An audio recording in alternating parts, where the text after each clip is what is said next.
The field of mesothelioma research, when it comes to treating the disease, it is rather difficult to treat this disease.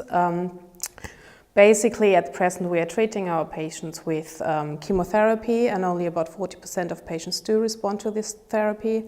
Alternatively, we can also give them surgical intervention, but that also doesn't work in many patients. So we're in urgent need of finding new targetable genes, proteins, to find better treatment options for subgroups of patients. And while we have achieved that in some respect in lung cancer, we don't have that in mesothelioma yet. So the talks I'm going to discuss tomorrow are presenting potential novel targets for such therapeutic intervention.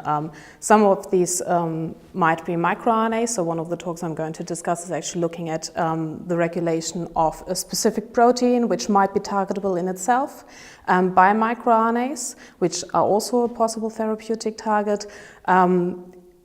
While another talk looking at the same topic, basically the same type of protein, is looking at the biomarker value of proteins out of that family. So it's really about finding novel targets which might either themselves also be biomarkers or biomarkers that go with these novel targets.